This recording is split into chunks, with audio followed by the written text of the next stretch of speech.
Pasuray-suray akong pumasok sa aking one-bedroom condo unit sa isang kilalang condominium building na nakatayo sa kalakihan ng Maynila. Wala sa ayos ang itsura ko. Magulo ang buhok at nakabukas ang botones ng suot kong polo. Binuksan ko ang ilaw at nakita ko ang matalik kong kaibigan na si Jun na natutulog sa sofa habang nakabukas ang telebisyon. Nagising siya sa pagdating ko at pupungas-pungas siyang tumayo. Oh, Basil, nakauwi ka na pala. Aba, 4:00 na pala na madaling araw ah. Ano nangyari sa'yo? Lasing na lasing ka. Malamang nagparako at nag-inom. Ano pa ba magiging reason kung bakit ako lasing? Kundi alak lang naman, di ba? Ang ibig ko sabihin, anong dahilan ng paglalasing mo? Parang ngayon ka lang ulit kasi nagpakalasing ng ganyan eh. Hindi ko muna sinagot ang tanong ni Jun.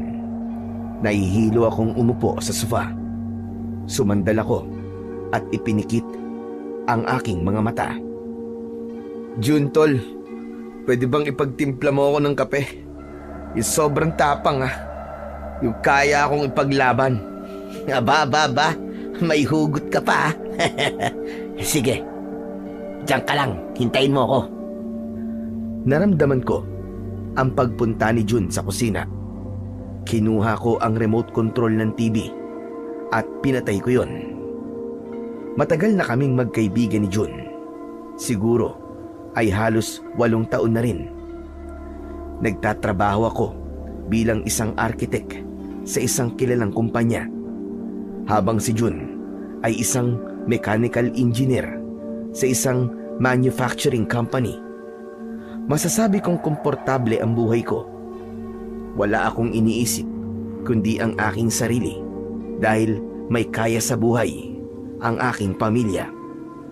Hindi ko na kailangan magbigay sa kanila ng pera. O tol, ito na ang pinapatimpla mong kape. Inumin mo na yan ha, habang mainit pa, para naman may masmasang ka kahit konti. Kinuha ko mula kay Jun ang tasa ng kape. Umupo si Jun sa tabi ko habang nakatingin siya sa akin. Ano ba kasing nangyari, tol? Bakit ka naman nagpakalasing ng sobra? Jun, tignan mo nga ako. Sabihin mo nga, pangit ba ako, tol? Hindi. Sino naman nagsabi sa'yong pangit ka? Kapalit-palit ba ako, ha, tol? Hindi rin. Sandali. Huwag mong sabihin na may hindi magandang nangyari sa inyo ni Danica. Hindi talaga maganda, tol. Nakipag-break sa akin si Danica. Nakipag-break siya, tol. Ano? Bakit at paano? Saan? Kailan? Ang dami mo naman tanong. Ay, sorry. Nagulat ako sa sinabi mo eh. Bakit nga siya nakipag-break sa'yo? Hindi ba plano mo na mag-propose sa kanya next week? Nagpaplano na tayo eh.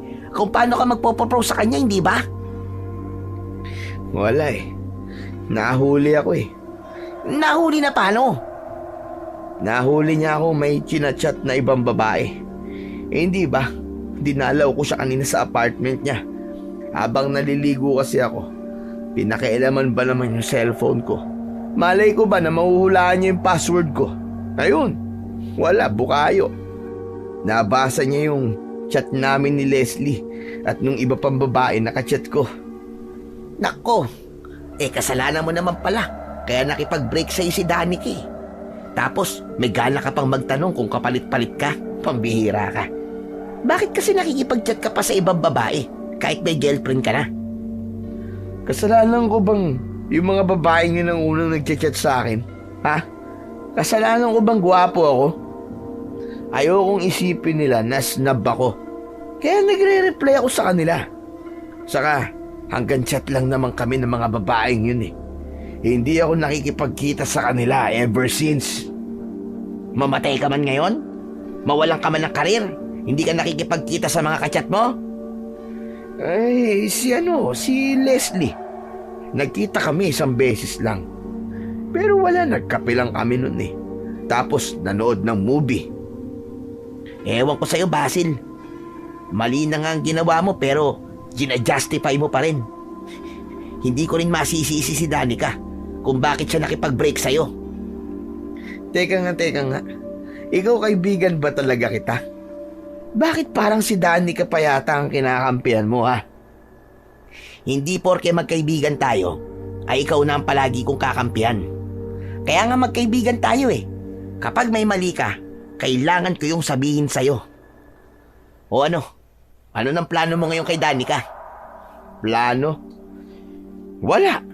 Kilala mo ako, tol. Never ako naghabol sa isang babae. Wala akong pakialam kahit 5 taon kaming nagsama. Hindi siya kawalan, no? Siya pa nga tong nawalan eh. Pinakawalan lang naman niya ang lalaking kagaya ko. Guwapo, mayaman, at may stable na trabaho. Hindi na siya makakahanap pa ng kagaya ko, tol. Ang hangin naman dito. Nakapatay naman ang electric fan. Pare, payong kaibigan lang ano? Huwag masyadong mataas ang tingin mo sa sarili mo. Madalas kasi kapag ganyan ka, babagsak ka ng matindi. Ewan ko sa'yo, Jun. Hindi ko maintindihan kung kaibigan ba talaga kita o basher kita eh. Sige na.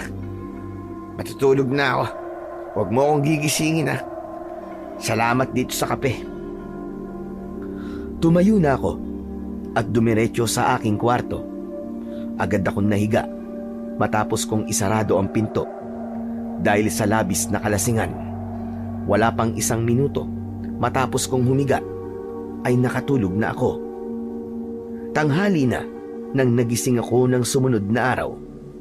Naramdaman ko ang matinding pananakit ng aking ulo dahil sa hangover. Kinuha ko ang aking cellphone at agad kong tinawagan si Danica. Nawala sa isip ko na nakipag-break na siya sa akin at akala ko ay normal na araw lang yon na kailangan kong tawagan si Danica pagkagising ko sa umaga. Sinagot naman ni Danica ang tawag ko. Good morning, love. Kakagising ko lang. Pwede ba, Basil? Tigilan mo na ako. Ayoko nang marinig ang boses ng manlolokong kagaya mo. Magpasalamat ka at sinagot ko pa ang tawag mo. Dahil gusto ko ulit sabihin kung gaano ka kawalang kwentang lalaki. Ay, shucks. Oo nga pala. Nakalimutan ko. Break na nga pala tayo. Kita mo na? Pati breakup natin nakalimutan mo. Hindi na rin ako nagtataka. Pati ang pagkakaroon mo ng girlfriend dati ay nakalimutan mo. Kaya lumandi ka sa napakaraming babae. For sure, babalik ka rin sa akin, Danica. Mahal na mahal mo kaya ako? Oo, tama ka. Mahal na mahal kita. Pero mas mahal ko ang sarili ko. At huwag mong isipin na babalik pa ako sa'yo. Dahil pauwi na ako sa probinsya namin. Hindi mo na ako masusundan, Basil. Goodbye! Biglang pinutol ni Danica ang tawag. Nanlamig ako nang malaman na pauwi na pala si Danica sa kanilang probinsya. Ibig sabihin, hindi ko na siya makikita dahil wala na siya sa Maynila. Pero inisip ko na ano bang mawawala sa akin kung nagpapakalayo-layo na si Danica at hindi ko na siya makikita. Isa lang ang ibig sabihin nun, malaya na ako. Wala na akong iisipin kahit ilang babae ang landiin ko. Naisip kong mas masaya yon dahil iba't ibang babae ang pwede kong i-date. Ngunit makalipas ang ilang minuto ay may lungkot na bumalot sa akin. Bumalik sa alaala ko ang mga panahong kasama ko pa si Danica. Sobrang maalaga ni Danica sa akin. Ipinagluluto niya ako dahil madalas ay sa labas ako kumakain. Kapag may sakit ako, ay siya ang nag-aalaga sa akin. Nung mga panahon na nahihirapan akong maghanap ng trabaho, ay siya ang tumutulong sa akin sa pag-a-apply at paghahanap ng kumpanya kung saan ako pwedeng mag-apply. Napaupo ako sa gilid ng kama at napahawak sa aking ulo. Doon na pumasok sa utak ko na ako ang nawalan at hindi si Danica. Nawalan ako ng babaeng makakasama ko habang buhay at sinuportahan ako sa lahat ng aking laban. Shucks! Ano to? Anong gagawin ko? Susundan ko ba si Danica sa probinsya nila at susuyuin? Hindi. Hindi ko dapat gawin yon. Hindi ako ang klase ng lalaki na manunuyo ng babae. Siyang nakipag-break, kaya siyang dapat na gumawa ng paraan para magkabalikan kami. Lumabas na ako ng kwarto. Naabutan ko si Jun na kumakain sa kusina. Inaya niya akong kumain at naupo na rin ako. O ano, kumusta ka na pre? Grabe ang haba ng tulog mo ah. Wala naman kasi akong pasok ngayon sa office eh. Kaya ayos lang, kahit tanghali na akong magising. Matanong ko lang Basil, totoo ba yung sinabi mo sa akin kanina nung umuwi ka? Break na talaga kayo ni Danica? Baka kasi lasing ka lang eh, at hindi mo alam ang sinasabi mo. Oo, Chong. Totoo yun. Break na kami. Sayang. Ilang taon din kayo, di ba? Saka ang bait kaya ni Danica. Saka maganda pa. Paniguradong madaling makakakita yun ng ipapalit sa'yo. Alam mo kasi, Chong, yung mga babaeng kagaya ni Danica ang pinapakasalan. Asa pa siya na makakakita siya ng kagaya ko. Sigurado ako nagagapang siya pabalik sa akin, no? Ngayon nga eh, pauwi na siya ng probinsya nila eh. Talagang nagpapakalayo-layo siya para pigilan ang sarili niya na wag akong makita. Ganun ako katindi, Jun. Bakit parang masaya ka pa na uuwi si Danica sa probinsya nila, pre? Isipin mo, maraming mababait na lalaki sa probinsya, hindi kagaya rito sa Maynila. Hindi mo ba naisip na dahil malungkot si Danica ngayon, ay maaaring mabilis siya magkagusto sa iba? Napakaganda pa naman ni Danica. Pipilahan yun ng mga manliligaw sa kanila. Di naman siguro mangyayari yun. Bahala ka. Ako naman nagsasabi lang ng mga pwedeng mangyari. Baka kasi sa uli, magsisi ka bigla. Natigilan ako sa sinabing ni Jun. Kinabahan at natakot ako sa mga posibleng mangyari kay Danica sa probinsya nila. Isipin mo pre pagdating pa lang ni Danica sa probinsya nila, ay pagkakaguluhan na siya kagad ng mga tao. Kasi babalik siya ron na napakaganda na. Liligawan siya ng maraming mga lalaki, tapos may sasagutin siya ron na isang lalaki syempre. Mabubuntis siya at magpapakasal sila. Pero sa bagay, hindi talaga kawalan sa'yo si Danica, di ba? Makipag-date ka na lang sa isa sa mga babae na kachat mo. O kaya, pagsabay-sabayin mo sila kung gusto mo. Mukhang kaya mo namang gawin yun eh. Bigla akong tumayo at nagmamadali kong kinuha ang cellphone ko sa kwarto. Bumalik ako sa kusina at muling naupo. O anong gagawin mo, Basil? I-chat mo na ba ang mga babae mo? Hindi. Magbubook ako ng flight. Susundan natin si Danica sa Aklan. Teka, sandali. Natin? Ibig sabihin kasama ako? Malamang. Kailangan ko ng backup eh. Kailangan ko suyuin si Danica. Hindi pwedeng mapunta siya sa iba. Huminahon ka nga. Hindi ako pwedeng umabsent, no? Pwede kang umabsent. Tutulungan mo ako sa pagsuyo kay Danica. Magdahilan ka na lang doon sa company niyo. Ikaw na ang bahalang mag-isip. Oh, ayos. May nabook na akong flight. Mamayang hapon ang alis natin, kaya mag-impake na tayo. Grabe ka. Talagang ikaw na ang nagdesisyon para sa akin, ha? Ni hindi mo man lang ako tinanong kung gusto ko ba sumama sa'yo. Close kayo ni Danica eh. Kaya baka maging madali ang pagsuyo ko sa kanya kapag kasama kita. Akala ko ba'y okay lang sa'yo na hindi kayo magkakabalikan ni Danica? Kung ano-ano kasing sinabi mo sa mga pwedeng mangyari. Saka, na-realize ko na hindi ko kayang mawala si Danica sa buhay ko. Chong, si Danica lang ang tanging babae na nagtiis sa mga kagaguhan ko. Siya ang kasama ko sa pinakamababang bahagi ng buhay ko. Baka kapag pinakawalan ko pa siya, ay hindi na ako makakahanap ng babaeng kagaya niya. Mabuti naman at natauhan ka na rin sa wakas. Ay nako, sige na nga. Total, boto ko kay Danica para sa'yo. Kaya sasamahan kita sa pagpunta sa Aklan. Basta ikaw ang bahala sa lahat ng gastos ko, ha? Oo na, akong bahala sa lahat. Basta sumama ka lang sa akin. Ayos. Kung ganun mag-iimpake na ako. Nang sandaling yon ay wala na akong ibang gustong mangyari kundi ang magkabalikan kami ni Danica. Hindi ko kasi kayang makita na kasama siya ng ibang lalaki. Napagtanto ko na sa pagkakataong yon ay malaking kawalan si Danica sa buhay ko. Pagsapit ng hapon ay nasa airport na kami ni June. Nang nakasakay na kami sa eroplano ay bigla akong kinabahan dahil wala akong alam sa maaaring mangyari kapag nagkita kaming muli ni Danica. Basil, ano ba? Relax ka lang. Halatang kamadong-kamado ka Namumutlay ang mukha mo, para kang uminom ng suka. Paano hindi ako kakabahan, tol? Wala akong ideya kung babalikan pa ba ako ni Danica sa gagawin kong ito o hindi.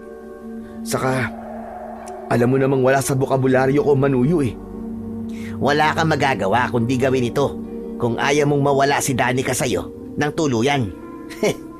Saka ikaw ang may kasalanan Kaya ikaw ang dapat mag-effort. Sa bagay, ganun talaga. Kapag mahal mo ang isang babae, dapat ipakita mo sa kanya na nag-e-effort ka.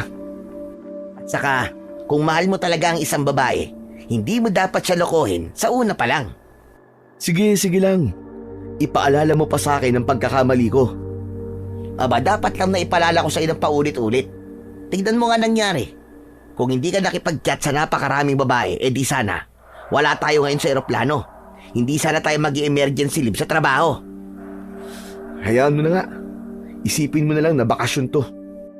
Alam ko, malapit lang ang Boracay sa baryo ni Danica. Malay mo, after naming magbalikan mag-Boracay tayo, di ba? Uy, ayos yan. Basta libre mo Tamang-tama. Hindi pa kasi ako nakakapunta sa Boracay Oo na. Ano pa bang magagawa ko kundi ang ilibre ka? Kasi inabala kita Bahagyang natawa si June sa sinabi ko na yon. Maya-maya pa ay nakatulog na si June, kaya wala na akong nakausap. Gusto ko sanang matulog kahit sandali, pero hindi ko kayang ipikit ang aking mga mata. Kinabahan kasi ako kung magkakabalikan pa ba kami ni Danica o hindi. Umasa na lang ako na makikita ni Danica ang effort ko na sundan siya sa lugar nila, at yun ang magiging dahilan para magkabalikan kaming dalawa. Makalipas ang ilang minuto ay lumapag na ang eroplanong sinakyan namin ni June. Bumiyahe pa kami ng ilang oras bago kami nakarating sa probinsya ni Danica. Nagtanong-tanong kami sa mga tao roon hanggang sa may nakapagsabi sa amin kung saan ang bahay ni Danica. Kailangan pa pala naming sumakay ng tricycle dahil liblib na ang baryong kailangan naming puntahan. Kahit malapit ng mag-alas 12 ng hating gabi ng oras na yon, ay bumiyahe pa rin kami ni June. Basil, pambihira. Napakaliblib naman pala ng baryo ni Danica. Tingnan mo At wala nang bayang dinadaanan natin Dapat kasi nag-hotel na lang tayo sa bayan Tapos bukas ng umaga na lang tayo pumunta kina Danica. Ano ka ba? Mas okay nga na ganitong oras tayo magpunta sa kanila para makita niya na kahit hating gabi na o madaling araw ay pupuntahan ko pa rin siya sa kanila. Saka para magmukha tayong kaawa-awa. Puro ka namang kadramahan sa buhay Sa pagkakakilala ko kay Danica, hindi mo yun makukuha sa pagpapaawa mo. Ang negative mo talagang mag-isip. Hindi ba pwedeng ang mga sabihin mo naman sa akin yung mga salitang magpapalakas ng loob ko? Sinasabi ko lang sa'yo ang pwedeng mangyari, pare. Para hindi ka masyadong mag-expect. Sige ka, kapag nag-expect ka na magkakabalikan kay ni Danica, tapos hindi naman pala, aba, masasaktan ka talaga ng sobra sa huli. Oo na, ang dami mo pang sinasabi. Kinakabahan na nga ako mas lalo mo pang dinadagdagan. Itinuon ko na lang ang mga mata ko sa dinadaanan namin. Rough road ang tinatahak ng tricycle kung saan kami nakasakay. Ang magkabila ang gilid ay puro matataas na talahib. Kahit paano ay maliwanag naman ang paligid dahil bilog na bilog ang buwan. Makalipas ang ilang minuto ay unti-unti nang nagkaroon ng kabayan hanggang sa huminto na ang tricycle sa tapat ng isang bahay na gawa sa kahoy at pawid na may 2 palapag. Nakatayo yun sa isang malawak na bakuran. Bumaba na kami ni Jun at matapos kong magbayad ng pamasahe ay umalis na yung tricycle. Pare, sigurado ka ba na dyan nakatira si Danica? Ito yung sinabi sa atin na napagtanungan natin kanina, di ba? Ang mabuti pa kumatok na tayo para malaman natin. Nauna akong maglakad palapit sa pinto ng bahay. Marahan akong kumatok. Ilang beses akong kumatok bago ko may narinig na naglalakad sa loob ng bahay. Hindi nagtagal ay bumukas ang pinto. Agad akong ngumiti nang bumungad sa amin si Danica. Nanlaki ang mga mata ni Danica at bumakas ang galit sa maganda niyang muka. Isasarado niya sana ang pinto pero agad kong iniharang ang katawan ko kaya naipit ako sa pintuan. Aray ko, Danica! Naipit ako, aray! Baka mahati ako sa gitna, Danica! Yan ang dapat sa'yo. Ang mahati sa gitna. Para dumami ka na. Para kasi dami ng mga babae mo. Para hindi ka na mahirapan na landiin silang lahat. Parang awa mo naman, Danica, oh. Gusto lang naman kita makausap eh. Pwes ako hindi. Ayoko na makausap ka. Ayoko na makita ka. Danica, sino ba yung iniipit mo sa pintuan? Lola Clara, ito po yung sinasabi ko sa inyong lalaki na nanloko po sa akin. Yung hindi marunong makontento sa isa. Yung feeling gwapo na akala niya lahat ng babae may gusto sa kanya. Aba, sandali lang. At kukunin ko lang ang itak ko at tatagain ko yung buwisit na yan para makaganti ka. Narinig mo yung Basil? Lagot ka. Tatagayin ka ng lola ko. Kaya kung ako sa'yo, umalis ka na. Danica, please naman oh. Kahit sandali lang. Hayaan mo lang akong makausap ka. Gusto ko lang magpaliwanag sa'yo eh. Hindi ka ba kinikilig na nag-effort ako na puntahan ka pa rito sa Aklan kahit ang layo-layo nito? Hindi kilig ang nararamdaman ko, kundi nginig. Nanginginig ako sa galit sa'yo. Sa gitna ng lahat ng yon, ay nakita ko ang lola ni Danica na lumabas mula sa kusina. May dala yung mahabang itak at palapit na siya sa akin. Ngunit natigilan kaming lahat nang umalingaw-ngaw sa labas ang isang kakaibang sigaw. Isa yung napakalakas na sigaw na hindi ko alam kung nagmula ba sa isang tao o hayop. 3 beses na naulit ang sigaw bago yun nawala. Napansin ko ang pangamba sa muka ng lola ni Danica nang tumingin yon sa nakasabit na orasan. Danica, lagpas na ng 12:00 ng hating gabi. Alam mo na ang ibig sabihin. Teka, bakit? Anong meron? Umalis na kayo. Kailangan na namin magsarado ng pinto. Teka, wala kami mapupuntahan eh. Wala kaming kilala sa lugar na to, kundi ikaw lang. Apo, ang mabuti pa ipapasukin mo na ang mga yan. Delikado kung mananatili sila dyan sa labas, lalo na't sumigaw na si Panigutlo matapos ang 12:00 ng hating gabi. Wala akong ideya sa kung sino o ano ang Panigutlo na sinabi ng lola ni Danica. Nakatingin lang ako ng diretso sa mga mata ni Danica. Umasa ako na maaawa siya sa akin at papapasukin niya kami ni Jun. Danica, please naman oh. Maawa ka naman sa amin ni Jun. Wala kami mapupuntahan dito. Pagod na rin kami kasi ilang oras na naging biyahe namin para mapuntahan ka eh. Sige, papatuloyin ko kayo. Pero pag sikat ng araw mamaya, ay aalis na din kayo. Nagkakaintindihan ba tayo? Oo, promise. Aalis din kami ni Jun. Hanggang sa binuksan na ni Danica ang pinto at pinapasok niya na kami. Agad na isinarado ni Danica ang pinto.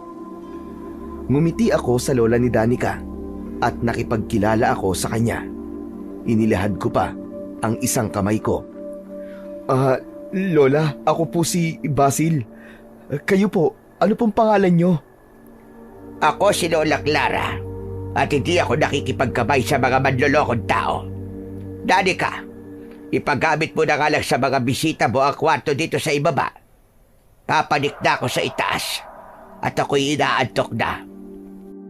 Nang umakyat na sa pangalawang palapag ng bahay, si Lola Clara, ay kay Danica naman ako humarap. Danica, gusto ko sana magpaliwanag sa'yo eh. Wala na akong pakialam sa paliwanag mo, Basil.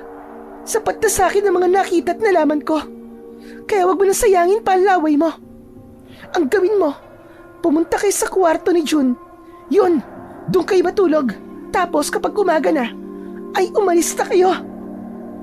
May sasabihin pa sana ako kay Danica, pero mabilis na siyang umakyat sa hagdan.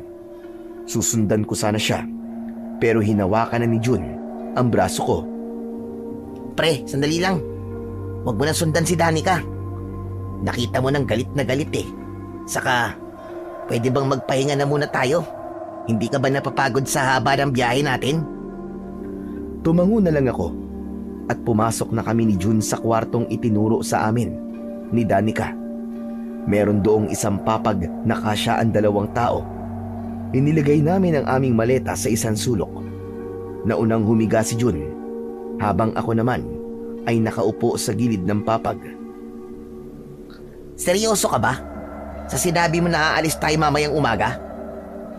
Hindi no, hindi ako aalis dito hanggat hindi kami nagkakabalikan ni Danica. Yun naman ang ipinunta ko rito, di ba? Nako, mas lalong magagalit si Danica sa'yo.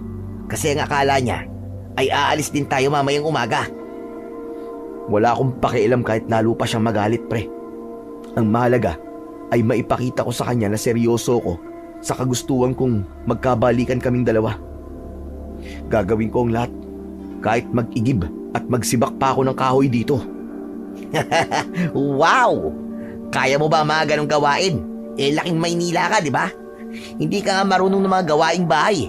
Pag-iigib pa kaya at pagsisibak pa kaya ng kahoy? Pwede bang palakasin mo na lang ang loob ko, Chong? Ito naman, seryoso mo naman masyado. Nagbibiro lang ako. Basta, suportado kita, Basil. Kung kailangan mo ng tulong, magsabi ka lang sa akin. Kaya nga kita sinama rito, di ba? Para tulungan ako na balikan ako ni Danica. Sa bagay, basta magburakay tayo kapag nagkabalikan na kayo, ha? Oo na. Ako nang bahala sa'yo. Sige na. Matulog ka na dyan. Mamaya pa ako eh. Di pa ako inaantok. Okay, inaantok na talaga ako, pre. O siya, sige na. Good night. Tumalikod na si June ng higa. Ako naman ay binuksan ko ang bintana at nagsindi ako ng sigarilyo. Inisip ko kung ano ang mga dapat kong gawin para muling makuha ang tiwala ni Danica.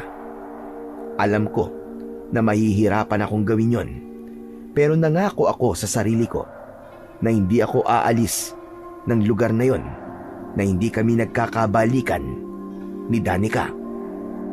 Pagsapit ng umaga, nagising ako dahil sa tilaok ng manok. Tulog pa rin si June sa tabi ko. Tumayo ako at binuksan ko ang bintana. Pasikat na ang araw at unti-unti nang kumakalat ang liwanag sa paligid. Isang ideya ang naisip kong gawin. Kinuha ko ang wallet ko at umalis ako ng bahay ni Danica. Naglakad ako papunta sa sakayan ng tricycle at may nadaanan ako na mga taong nagkukumpulan sa gilid ng daan. Na-curious ako kung ano ang pinagkakaguluhan nila, kaya naman nakisilip na rin ako. Labis akong nagimbal nang malaman ko na isang bangkay ng lalaki ang tinitignan ng mga tao. Nakakadiri ang itsura ng bangkay dahil wakwak ang tiyan nun at nakalabas ang bituka. Nagmamadali akong lumayo habang naduduwal. Anak ng tutsang, oo. Ang ganda naman ng umaga ko dito. Ganun kagad ang nakita ko. Sino kayang pumatay sa lalaking yun? Grabe. Parang napakatindi ng galit niya para pumatay siya ng ganung kabrutal na paraan. Ipinagpatuloy ko na ang aking paglalakad. Nang nakasakay na ako sa tricycle, ay nagpahatid ako sa bayan. Pumunta ako sa palengke at namili ako ng mga karne, gulay at prutas. May nakita akong tindahan ng mga damit at naisipan ko na bumili ng duster para kay Lola Clara. Natuwa ako nang may nagtitinda rin ng mga bulaklak, kaya bumili na rin ako. Okay na siguro itong mga binili ko. Kailangan ko nang bumalik kay Danica. Bumiyahe na ako pabalik sa bahay ni Danica, at nang sandaling yon ay pilit kong inalis ang imahe ng bangkay na nakita ko kanina. Pagdating ko sa bahay ni Danica ay narinig ko na kagad ang boses ni Danica habang nasa labas ako. Nasaan ang kaibigan mo, Jun, ha? Nagtatago ba siya sa akin para hindi kayo makaalis? Maniwala ka, Danica. Hindi ko talaga alam. Pagkagising ko wala na siya sa kwarto Hindi ako naniniwala sa'yo. Ramdam ko may pinaplano kayo ng kaibigan mong yon. Napangiti ako at tuluyan na akong pumasok sa bahay ni Danica. Napatingin silang lahat sa akin. Ilang oras lang akong nawala. Namiss mo na kagad ako, Danica. Ikaw Huwag ka mag-alala dahil nandito na ako. Makikita mo na ulit ang gwapo mong boyfriend. Anong boyfriend ang sinasabi mo? Huwag kang mag-ilusyon dahil break na tayo. At huwag mong isipin na porke hinahanap kita ay namimiss kita, no? Gusto ko lang sabihin na kailangan niyo nang umalis. Gaya na napag-usapan natin kagabi.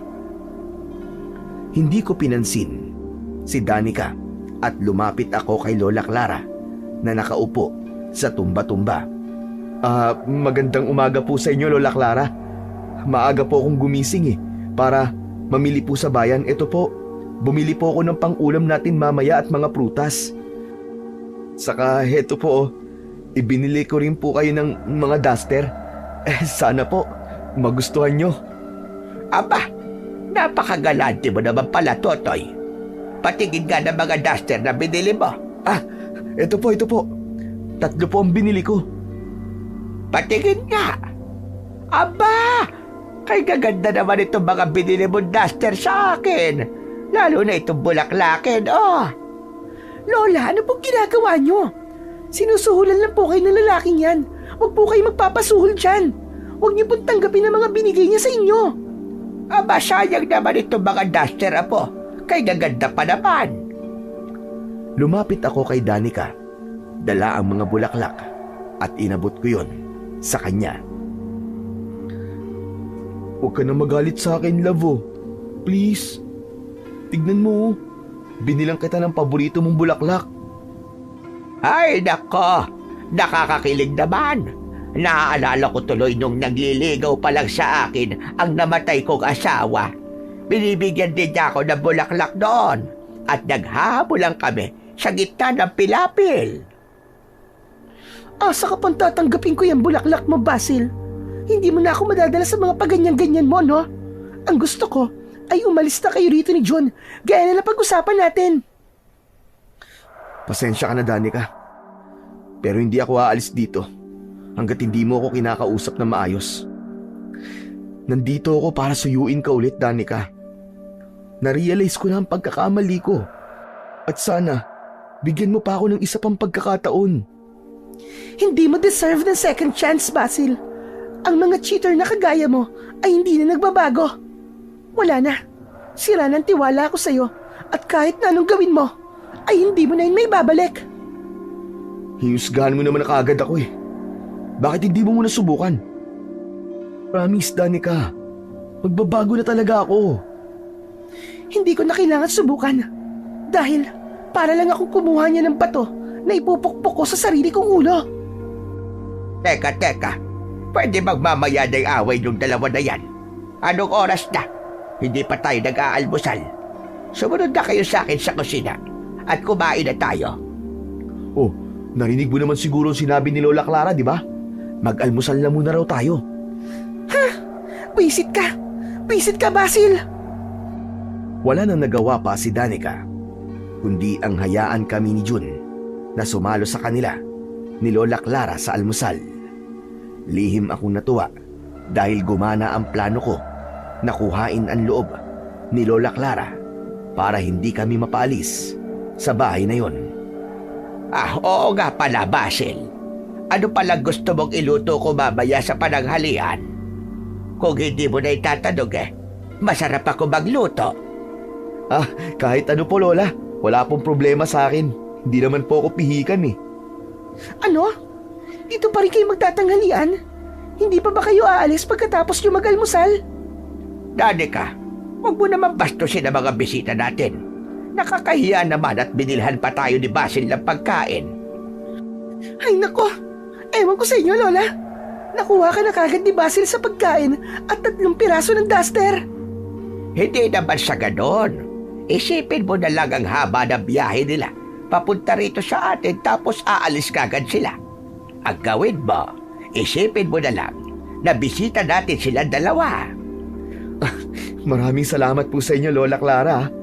Maganda po yung naisip nyo. Saka parang marami pong magagandang lugar dito sa inyo eh. Gusto po namin mapuntahan nyo ni Jun. Ay, totoo yan. May ilog sa bukana ng gubat. Malinis ang tubig doon at napakalamig. Parang nagyayelo. Kung gusto nyo, ay doon kayo magpunta para makaligo kayo doon ni Jun. Sige po, Lola. Mamaya po, pupuntahan po namin yun ni Jun. Ay, oo nga pala. Maiba po ako.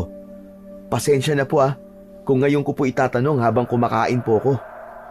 Mangyaring kanina po kasi, nang papunta po ako sa may bayan, may nadaanan po ako mga taong nagkakagulo. Yun nga nakita ko po na kaya sila nagkakagulo ay dahil may bangkay po ng lalaki. Hindi ko na lang po i-describe ko anong itsura, no? Kasi baka mawalan po kayo ng ganang kumain Uso po pala ang patayan sa lugar nyo? Naisip kong itanong yon upang malaman ko kung ligtas pa sa lugar na yon. Napansin ko naman na makahulugang nagkatinginan sina Danica at Lola Clara. Magiging tapat ako sa iyo, Basil. Upang habang nandito ka sa amin, ay alam mo ang nangyayari dito. Lola, hindi mo na kailangan sabihin sa kanila yan. Kailangan nila malaman ang totoo, Apo. Para na rin makapag-ingat sila. Nasa kanila na yon kung maniniwala sila o hindi. Makinig ka. Sigurado ako na aswang ang pumatay sa bangkay na nakita mo kanina, Basil. Ho? Aswang? Hindi po ba, hindi naman po totoo ang mga aswang? Panakot lang po yun sa mga bata Sa inyong mga taga-syudad ay hindi totoo. Pero para sa mga kagaya naming nakatira sa liblib na lugar, totoo ang mga aswang. Ngunit merong isang nilalang na tumutulong sa amin para bigyan kami ng babala, lalo na tuwing bilog ang buwan. Ano pong nilalang yun? Si Panigutlo, ang nilalang na tinutukoy ko.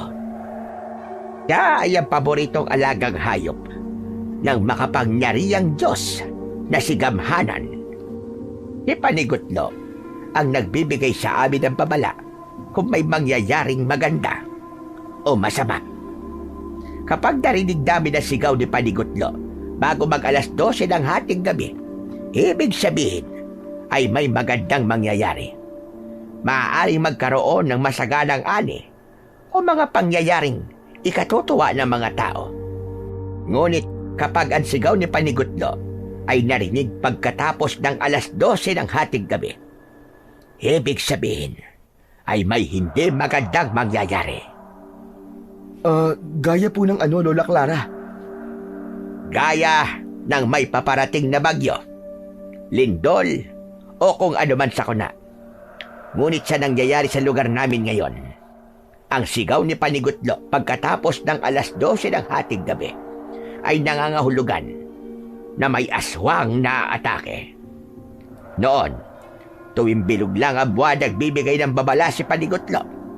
Pero dahil sa pagdating ng aswang dito sa aming lugar, ay naging madalas na ang pagsigaw niya kapag aatake ang aswang.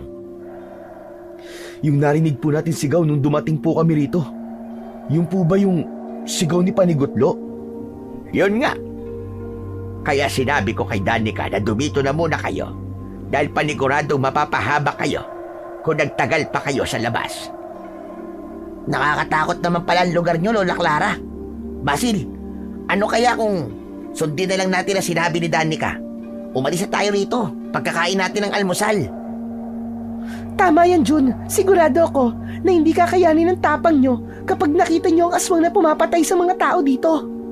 Sigurado ako na pagkatapos ng mga nalaman nyo kay Lola, ay hindi nyo na magagawang makatulog sa gabi kasi mapapraning kayo. Huwag mo naman silang takutin na po.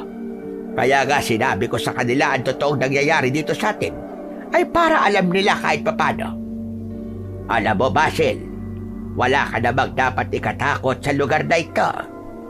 Kapag marunong ka sumunod sa babala ni panigot nyo, ay hindi ka magiging biktima ng aswang.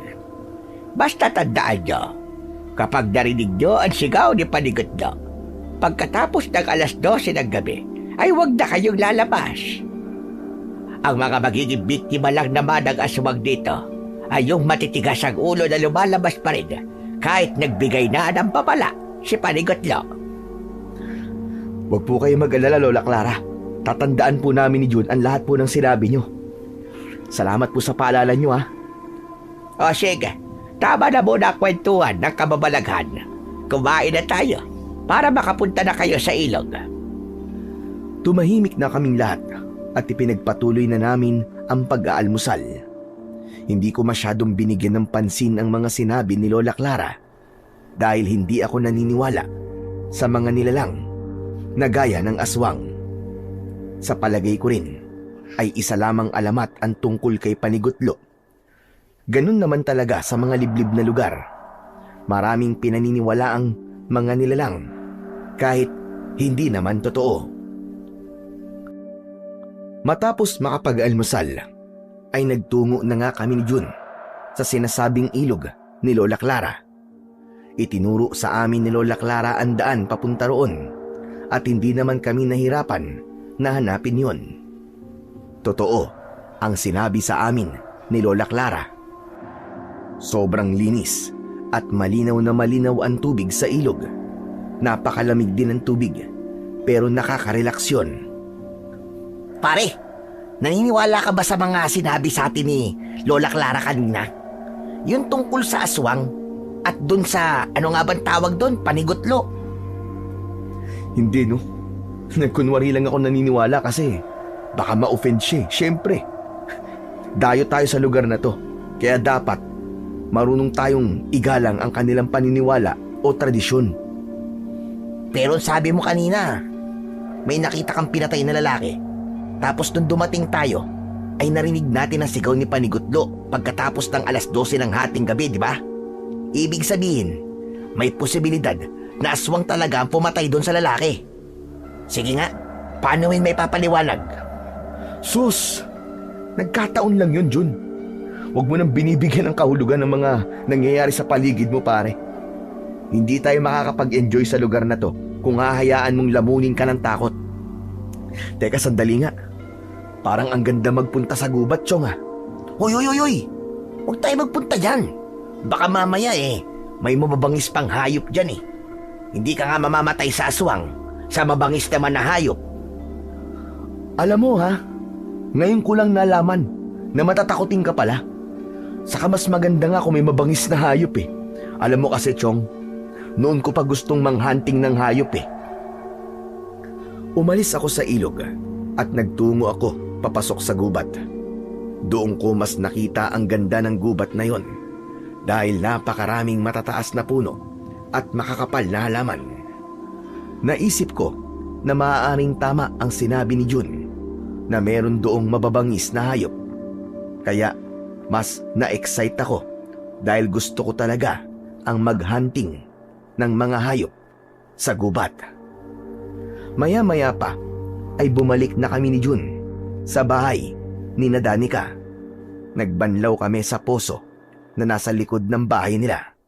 Habang abala kami ni Jun sa pagkuskus ng aming katawan, ay lumapit sa amin si Danica. Basil, gusto kong mag-usap tayo ngayon. Grabe ka, ha? Talagang sinaktong naliligo ko para kausapin ako, ha? Bakit? Namimiss mo na bang Makita ulit ang macho kong katawan, ha? Pwede ba, kahit konti, ay boss, bawasan mo naman yung kayabangan mo. Seryoso ako, Basil. Umalis na kayo rito. Kung ang gusto mo ay makipagbalikan sa akin ngayon pa lang, ay sinasabi ko na sa'yo na hindi na yun mangyayari. Sana, irespeto mo na lang ang desisyon ko. Sorry, pero gaya ng sinabi ko, ay hindi ako aalis dito. Nang hindi mo ako binabalikan. Ayokong mauwi sa wala ang effort namin ni Jun para puntahan ka rito. Bakit? Wala naman ako sinabing sundan mo ako rito Sarili mong kagustuhan yun. Kahit na be. Saka, gusto ko sanang ligawan ka ulit, Danica eh. Sana naman bigyan mo pa ako ng isang chance. Saka, unang beses ko pa lang namang ginawa yun Danica, please. Magbabago na ako. Promise. Tama ka. Unang beses mo palang ginawa. Pero maaari pang masundan niya na mas marami pang beses. Hindi na. Pangako, Danica, hindi na yung mauulit. Tao lang ako, nagkakamali. Hindi ko yun sinasadya. Pwede ba? Huwag mong gamitin sa akin yung gasgas na palusot na tao ka lang. Kaya nagkakamali ka. Saka nang hindi sinasadya, ha? Ano yun? Hindi sinasadyang nag-type ka ng message sa mga babaeng yun? Isa pa, alam mo na nangyari sa amin ng ex ko, di ba? Alam mong niloko niya ako ng paulit-ulit. Sinabi mo sa akin na hindi mo gagawin yun sa akin kasi mahal na mahal mo ko. Pero anong ginawa mo, Basil? Anong ginawa mo? Ginawa mo rin ang ginawa niya sa akin. Kaya tama na ang isang beses na niloko mo ko. Hindi ko nahahayaan na mapunta ulit ako sa sitwasyon na paulit-ulit ako niloloko ng isang lalaki at nagbubulag-bulagan ako. Hindi na ako nakapagsalita sa mga sinabi ni Danica. Pakiramdam ko ay nadurog ang puso ko nang may mga luhang naglandas sa magkabilaan niyang pisngi. Nagmamadali siyang tumalikod at naglakad palayo. Tinapik ni Jun ang balikat ko. Pre, siguro naman ay natauhan ka na sa mga sinabi sa'yo ni Danica. Mas maganda siguro kung bigyan mo muna siya ng oras na makapag-isip-isip. Huwag mo siyang i-pressure na balikan ka, lalo na't sariwa pa ang sugat niya na ibinigay mo sa kanya. Hindi pare, hindi tayo aalis dito. Ano? Pagkatapos ng mga narinig mo kanina, ay hindi pa rin tayo aalis? Kilala mo ko, Jun. Kapag gusto ko, nakukuha ko. Ay nako, ewan ko sa'yo. Hindi ko na alam ang gagawin ko para ma-realize mo na ayaw na talaga makipagbalikan ni Danica sa'yo. Imbis na panghinaan ng loob, ay mas lalong tumindi ang kagustuhan ko na magkaayos kami ni Danica dahil sa mga sinabi sa akin kanina. Ngunit matapos naming maligo ni Jun, ay nagulat kami nang nakita naming nasa sala na ang mga maleta namin. Naroon si Danica at katabi niya si Lola Clara. Pasensya ka na, Basil. Pero hindi ko napapayag ang apo ko na manatili pa rito kayo. Mas makakabuti na irespeto mo na lang ang desisyon niya. Ako na naglabas ng mga gamit nyo para hindi na kayo mahirapan. Magbihis na lang kayo tapos umalis na kayo. Parang awa mo na, Basil. Huwag mo nang gawing mahirap para sa ating dalawa lahat. Gawin mo na lang ang gusto ko. Kaya nga ako umuwi dito ay para makapag-move on at makalimot. Tapos susundan mo ko rito? Ano ka ba naman? Kung yan talaga ang gusto mo, ay aalis na kami ni Jun sa bahay niyo. Maraming salamat sa ilang araw na pinatuloy niyo kami rito. Kumuha lang kami ni Jun ng damit namin at nagbihis na kami. Matapos yun, ay nagpaalam na kami kina Danica at Lola Clara. Mabigat ang loob ko nang lumabas kami ng bahay ni Danica. Habang naglalakad kami, ay patuloy akong nag-iisip sa kung ano ang sunod kong gagawin. Mabuti naman at natauhan ka na, pre. Akala ko talaga magtatagal pa tayo sa lugar na to Ay, sa wakas, makakabalik na tayo sa Maynila. Namiss kong mag-mall at ang aircon sa kondo. Sa bahay lang ni Danica tayo umalis, pre. Pero hindi sa baryong ito. Ha? Anong ibig mo sabihin? Hindi pa rin ako sumusuko, Jun. Susuyuin at liligawan ko pa rin si Danica. Ramdam ko na nagpapakipot lang siya. Baka nga pagsubok niya lang sa akin to eh. Sinusubukan niya lang siguro ako kung hanggang saan ang kaya kong gawin para sa kanya, o di ba? Anak ka ng tinapa, oo. Napakatigas mo rin talaga eh, no? Basil, bilib talaga ako sa'yo. O ano? Anong plano mo ngayon? Maghahanap tayo na matutuluyan sa baryong ito. At saan naman, Aber? Wala namang hotel at motel dito eh. Basta kahit saan. Kahit makituloy tayo sa ibang bahay dito. Basta, hindi ako aalis sa baryong to nang hindi nagiging kami ulit ni Danica. Hanep, bilib talaga ako sa fighting spirit mo, pre. Matapos yun, ay naglakad-lakad kami ni Jun sa baryo ni Danica sa pag-asang may makikita kaming bahay na pwede naming tuluyan habang nandoon kami. Hanggang isang matandang lalaki ang nakita namin na nagdidilig ng mga halaman sa tapat ng kanyang kubo.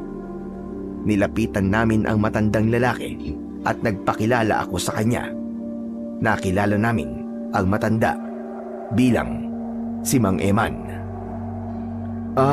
Pasensya na po sa abala, Mang Eman.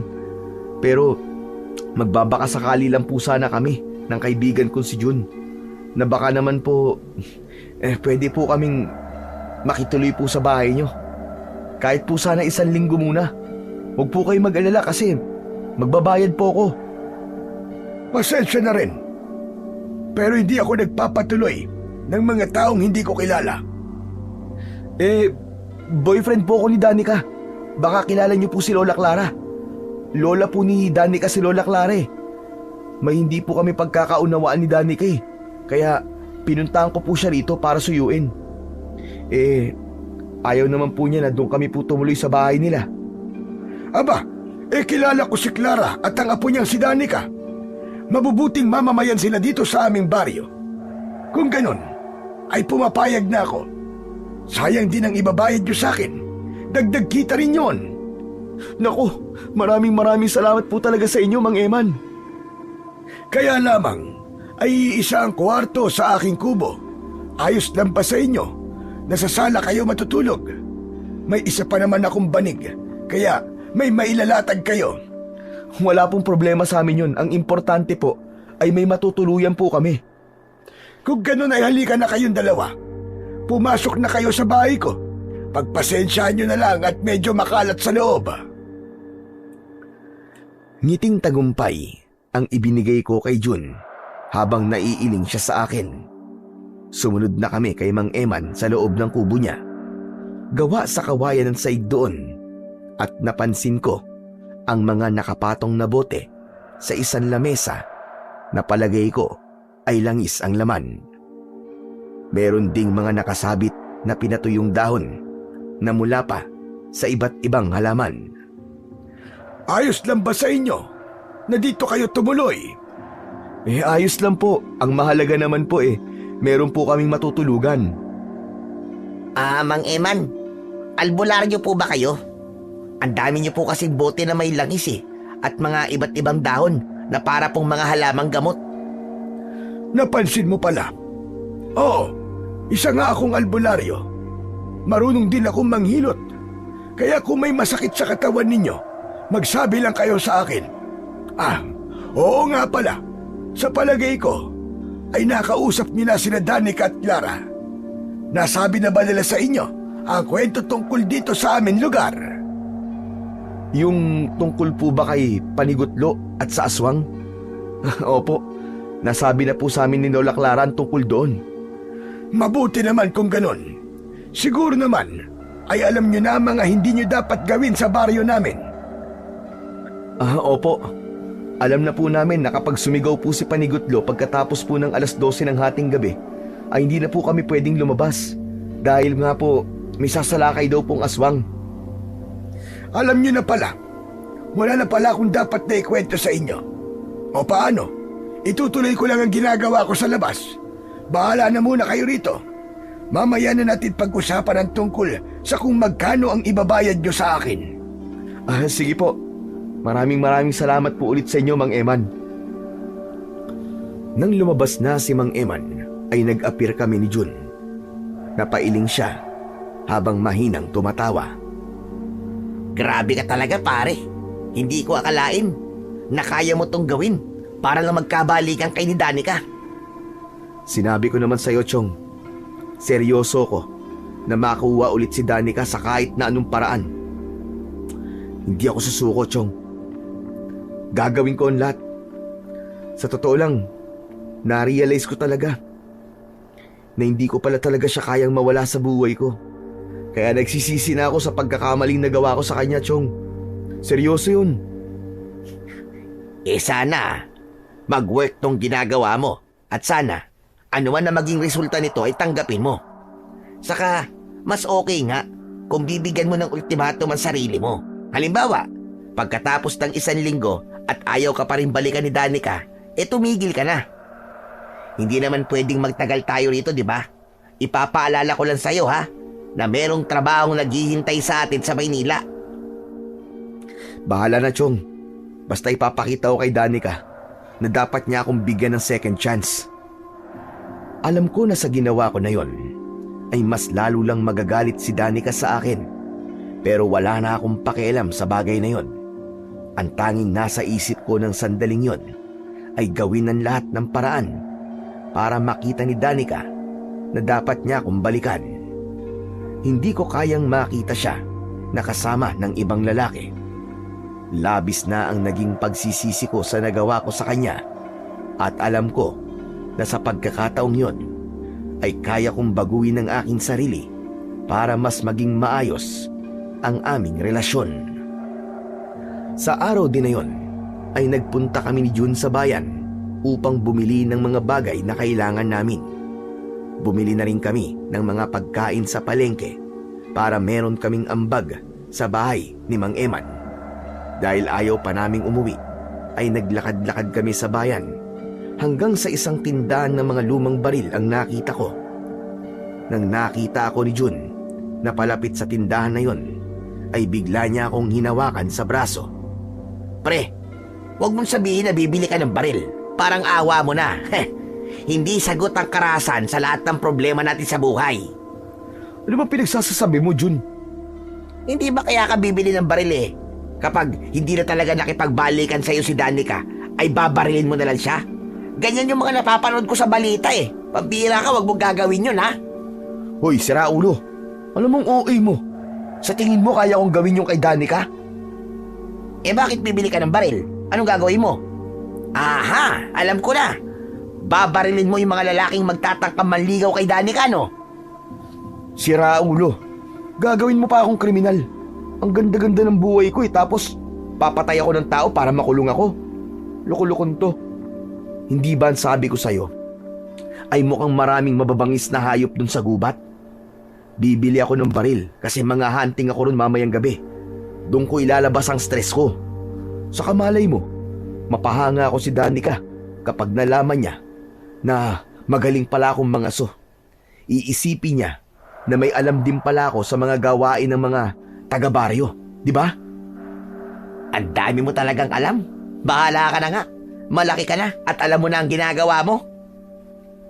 Nagtanong ako sa tendero ng baril kung ano ang magandang baril para sa panghahanting at isang shotgun ang nirekomenda niya sa akin.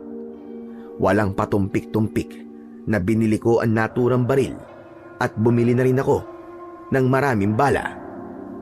Pagdating namin sa bahay ni Mang Eman ay nagulat ang matandang lalaki sa dala kong baril. Aba, bakit may baril ka? Saan mo gagamitin yan?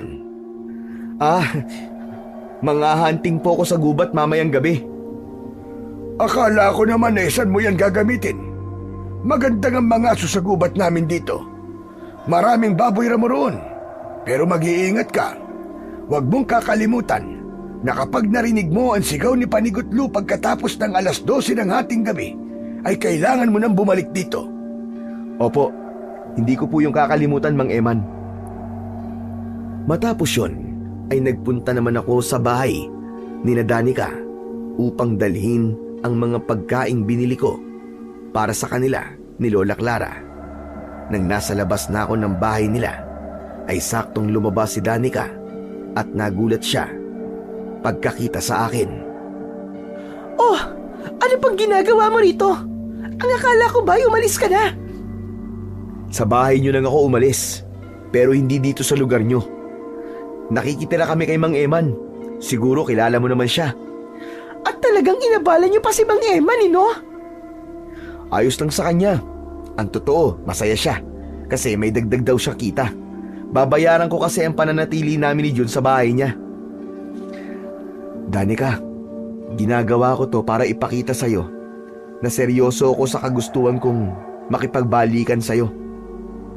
Ano ba? Tumigil ka na, Basil.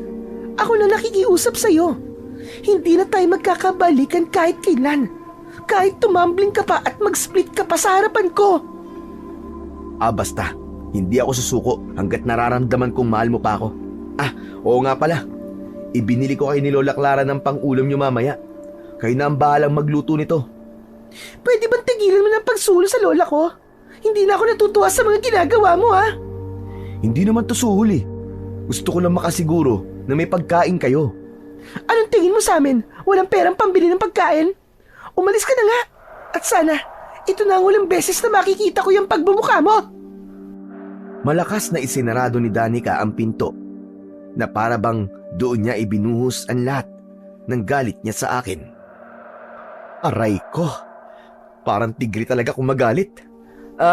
Danica, my loves, iiwan ko na lang dito sa upuan ha. Itong pagkain ha. Inilapag ko na lang sa upuang nasa tabi ng pinto ang isang eco bag at saka ako naglakad pabalik sa bahay ni Mang Eman. Sa kabila ng ipinakita sa akin ni Danica, ay hindi ko pa rin naisipang sumuko sa dahilan kung bakit ako nasa lugar na yon. Kinagabihan, matapos naming maghapunan, ay naghanda na ako sa pagpunta sa gubat para mangaso. Sinabi sa akin ni Jun na gusto niya akong samahan at pumayag naman ako. Nang magpaalam na kami kay Mang Eman, ay nagpunta na kami ni Jun sa gubat. Ako ang may dala ng shotgun, habang si Jun ang sa flashlight. Naglalakad-lakad kami sa gitna ng gubat at umasa ako na may makikita akong baboy ramo o kung anumang hayop. Sigurado ka bang may makikita tayong hayop dito, Chong? Kanina pa tayo naglalakad, pero kahit kuneho, ay wala naman tayong nakikita. Loko ka, walang kuneho dito no. Baboy ramo ang hinahanap natin. Tapos kapag nakahuli ako ng isa, ay ibibigay ko kay Danica. Hanep, lahat talaga ng gagawin mo para lang magpabibo ka kay Danica, no? Siyempre naman, kailangan itry ko muna lahat ng paraan bago ako sumuko. Sa gitna ng paglalakad namin ay parehas kaming natigilan ni Jun nang may narinig kaming napakalakas na sigaw na hindi namin alam kung saan nanggaling. Nanlalaki ang mga matang tumingin si Jun sa akin. Hindi ba sigaw yun ni Panigutlo? Oo, ganun yung sigaw na narinig natin dati. Tignan mo nga dyan sarili mo kung anong oras na. 11:30 na. Kung ganun, ligtas tayo. Buti na lang at sumigaw si Panigutlo bago ang 12:00 ng hating gabi. Ibig sabihin, walang aswang na aatake. Ibig sabihin, magandang pangitain yan. Malay mo, swertihin ako at pumayag na si Danica na makipagbalikan siya sa akin. Baka yun na magandang mangyayari, Chong. Ayos! Talagang inagawan mo pa ang baryong ito, no? Hindi ba pwedeng sa lugar na to may magandang mangyayari at hindi sa'yo? Saka, akala ko ba hindi ka naniniwala kay Panigutlo? Naniniwala na pala ako kasi sumigaw siya bago mag 12:00 ng hating gabi. Gusto kong isipin na sign yun na may magandang resulta ang ginagawa kong ito. Oo na lang ako, sir. Hindi na kita kukontrahin, sir. Dami mo naman sinasabi. Tara na, para makahuli ako ng baboy ramo. Nauna na akong maglakad kay Jun, habang nakasunod naman siya sa akin. Tinalasan ko ang aking mga mata at pakiramdam. Gusto ko na kasing makahuli ng kahit na anong hayop para makauwi na kami ni Jun. Medyo nakakaramdam na kasi ako ng antok. Hanggang sa may nakita akong nagliliwanag na bagay sa hindi kalayuan. Nagtaka kami ng kaibigan kong si Jun kung ano yun, kaya mas lumapit pa kami roon. Nagtago kami sa likod ng isang makapal na halaman at nagimbal kami sa aming nakita. Isang may kalakiyang usa ang nakita naming tumatalon-talon sa madamong bahagi ng gubat na parabang naglalaro yun. Ang mas nakakagimbal ay ang napakahaba at sanga-sanga niyang sungay na nagliliwanag. Para yung may sariling ilaw. Diyos ko po. Nakikita ko ba? Nakikita ko, pre? Anong klaseng hayop yan? Bulag ka ba? Eh di usa. Alam kong usa yan. Pero bakit umiilaw ang sungay niya? Hindi ko rin alam. Pero kailangan kong mahuli ang usa na yan. Sigurado ako, nahahanga si Danica sa akin kapag nahuli ko yan. Ano ka ba? Huwag mong huliin yan, pre. Baka engkanto yan. Hindi ba? Ganyan daw ang mga engkanto. Minsan, nag-aanyo silang kakaibang hayop. Pati ba naman sa engkanto naniniwala ka? Huwag kang maingay. Baka mamaya makawala pa yung usa na yan eh. Bahala ka sa buhay mo. Kapag ang usa na yan ay engkanto at pinarusahan ka niya, walang sisihan ha. Hindi ko na pinansin ang sinabi ni Jun. Inasinta ko ang kakaibang usa gamit ang aking shotgun. Nang kalabiting ko ang gatilyo nun, ay hindi ko tinamaan ang usa. Tila natakot ang usa, kaya bigla yung huminto sa pagtalon-talon at luminga sa paligid. Sinamantala ko ang pagkakataong hindi gumagalaw ang usa at agad kong nilagyan ng bala ang shotgun. Sa pangalawang putok, sa pulang usa sa tagiliran nito. Tatakbo pa sana yon, pero binaril ko kagad siya at sa pagkakataong yon ay sa ulo na yon tinamaan. Bumagsak ang usa sa lupa at unti-unting nawala ang liwanag ng kanyang mga sungay. Masaya akong tumayo at napasuntok pa sa hangin. Yes! Ang galing ko, Jun! Nakita mo ba yun? Napatay ko yung usa. Basil, hindi maganda ang pakiramdam ko sa ginawa mo. Parang may kakaiba talaga sa usang yun, Chong. Alam mo, masyado ka lang paranoid eh. Ilang araw pa lang tayo sa baryong to pero parang nahawaan ka na ng mga taga rito sa paniniwala nila sa kababalaghan. Teka, sandali. Lalapitan ko lang yung usa. Sigurado ako na sa laki ng usang to ay matutuwa si Danica at Lola Clara sa akin. Excited akong naglakad papunta sa walang buhay na katawan ng usa. Pero bago ako makalapit doon ng tuluyan, ay may naramdaman akong malamig na hangin na bumalot sa aking katawan. Tumaas ang balahibo sa aking mga braso at sa batok ko. Luminga ako sa paligid dahil may naramdaman akong tila mga matang nakatingin sa akin. Nagulat ako nang may kumaluskos sa aking kaliwa. Itinutok ko ron ang aking baril, pero agad ko yung ibinaba nang makita ko si Mang Eman na palapit sa akin. Maging si Jun ay lumapit na rin sa akin at tumayo siya sa tabi ko. Oh, Mang Eman, ano pong ginagawa niyo rito? Sinundan ko kayo dahil nag-aalala ako sa inyo. Hindi niyo alam ang pasikot-sikot sa gubat na ito at baka maligaw kayo. May narinig akong putok ng baril. May nahuli na ba kayong hayop? Meron po. Sigurado pong matutuwa po kayo sa nahuli kong usa. Usa? Sigurado ka bang usa ang nahuli mo? Sa pagkakaalam ko, ay walang usa sa gubat namin dito. Kita niyo na, kayo po nakatira rito pero hindi niyo po alam na merong usa dito. Sumama po kayo sa akin, ipapakita ko po sa inyo. Kinuha ko kay Jun ang flashlight at naglakad ako papunta sa malaking usa. Itinutok ko sa patay na usa ang ilaw at doon ko nalaman na maging ang kulay nun ay kakaiba dahil kulay puti ang usang yun. Yan po yung usang sinasabi ko po sa inyo. Hindi po ba ang laki niya? Ang totoo po niyan ibibigay ko dapat yung kina Danica at Lola Clara para umanga sa akin si Danica. Napansin ko ang pagkakabigla sa muka ni Mang Eman. Nakanganga siya at nanlalaki ang kanyang mga mata. Inisip ko na namangha siya sa akin. Ang usa na yan. Umiilaw ba ang mga sungay niyan nang nakita nyo? Opo. Ang sabi nga po ni Jun baka engkanto yan Pero sa tingin ko po, may mga alitap-tap lang sa sungay niya kaya umiilaw yun. Paano niyo po nalaman? Hindi. Hindi ito totoo. Hindi mo dapat pinatay ang usa na yan, Basil! Ha? Bakit po? Endangered species po ba yan? Ang ibig ko sabihin kakaunti na lang po ba ang lahi ng ganyang uri ng usa? Naku, pasensya na po hindi ko naman po alam. Hindi kakaunti. Kundi nag-iisa lang yan. Hindi mo ba alam na si Panigutlo ang usang pinatay mo? Si Panigutlo ay isang puting usa na may napakalaking sangasangang sungay na nagliliwanag.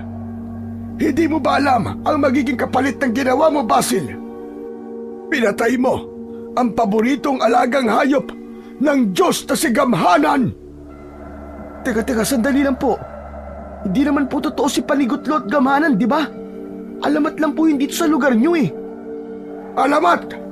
Paano mo nasabing isang alamat ang isang hayop na nagbibigay sa amin ng babala kung may maganda o masamang mangyayari? Pakiramdam ko ay umurong ang dila ko sa sinabing yun ni Mang Eman. Doon ko napagtanto na maaaring ang totoo si Panigutlo at yun ang magpapaliwanag kung bakit umiilaw ang sungay ng usang pinatay ko. Sinabi ko naman sa'yo, pre. Huwag mong patayin yung usa Unang kita ko pa lang dun, parang may iba na akong pakiramdam. Pero Mang Eman, hindi po namin alam kung anong itsura po ni Panigutlo kaya hindi po yun sinasadya ni Basil.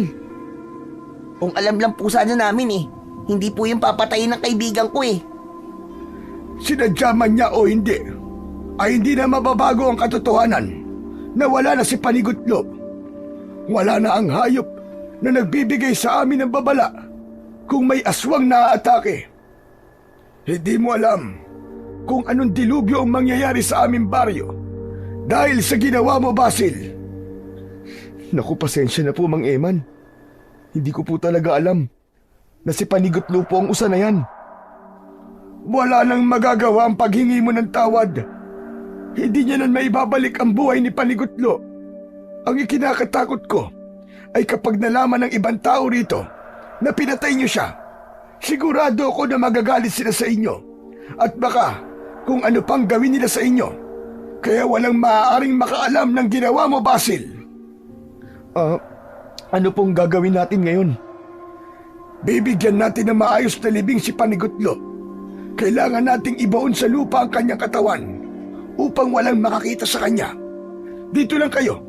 Hintayin niyo ako at kukuha lang ako ng pala sa aking kubo. Aalis na sana si Mang Eman nang biglang nagliwanag ang katawan ni Panigutlo. Mistulang binalot yon ng napakaraming alitaptap at sa isang kisap mata ay naglaho ang mahiwagang usa. Bilang lumaki sa syudad, para sa akin, ang mga ganong pangyayari ay napakahirap paniwalaan. Ngunit hindi ko na maaaring sabihin na hindi totoo si Panigutlo dahil nasaksiyan mismo ng aking mga mata kung paano siya naglaho sa aming harapan. Sa tingin ko, ay kinuha na ni Gamhanan ang paborito niyang alaga. Magpasalamat kayo dahil hindi na natin kailangan magpakahirap para ilibing si Panigutlo. Gamhanan! Kung naririnig mo ako, patawarin mo ang binatang pumaslang sa iyong paboritong alaga sapagkat hindi niya alam ang kanyang ginagawa. Matapos yung sabihin ni Mang Eman, ay gumuhit sa kalangitan ang napakalaking kidlat na sinundan ng malalakas na pagkulog. Muli akong nakaramdam ng matinding kilabot. Nang sandaling yun, ay labis ang aking pagsisisi sa aking ginawa. Ngunit gaya ng sinabi ni Mang Eman, wala nang magagawa ang aking pagsisisi dahil nangyari na ang hindi dapat mangyari. Tulala kaming tatlo nang bumalik kami sa bahay ni Mang Eman. Magkakaharap kaming naupo sa sahig habang may gasera sa aming gitna. Ramdam ko ang lungkot at takot ni Mang Eman ng sandaling yun. Mang Eman, alam ko po na wala na pong magbabago kahit tumingi pa po ako ng tawad. Pero patawad po talaga. Kung alam ko lang po na si Panigutlo po ang usa na yun, ay hindi ko naman po siya papatayin eh. Masyado po ako nagpadala sa kagustuhan ko magpasikat kay Danica. Kaya nang nakakita po ako ng kakaibang hayop, ay naisip ko po kaagad na patayin yun. Kung sa una pa lang sana ay naniwala na kayong totoo si Panigutlo, ay hindi ito mangyayari.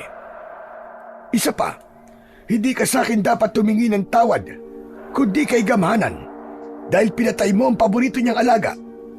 Ipagdasal mo na lang na huwag kang parusahan ni Gamhanan dahil sa iyong ginawa.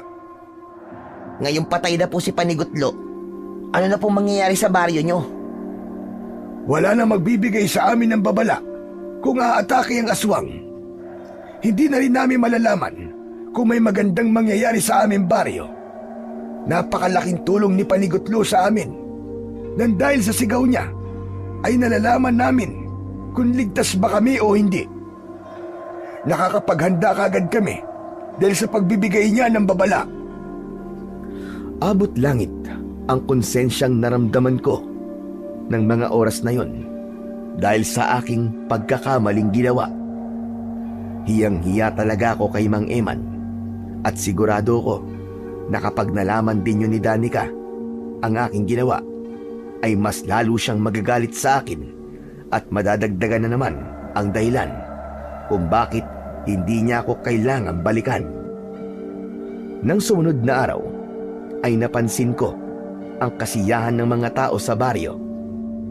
Narinig ko na naging maganda ang ani ng mga yon at nagpasalamat sila sa sigaw ni Panigutlo nung nakaraang gabi bago sumapit ang 12:00 ng hating gabi.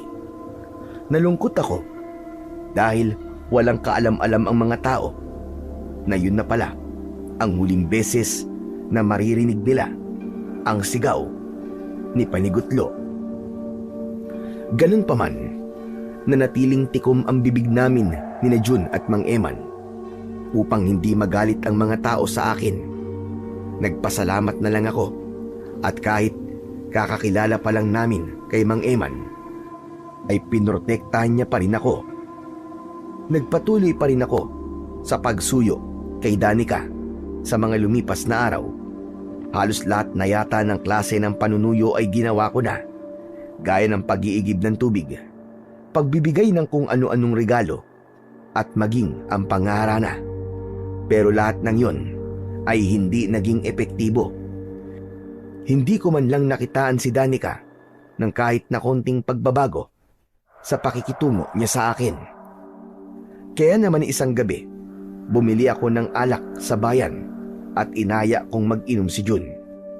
Dahil walang espasyo sa loob ng kubo ni Mang Eman, ay sa labas kami pumwesto ng gabing yon para magpakalasing. Grabe si Danica.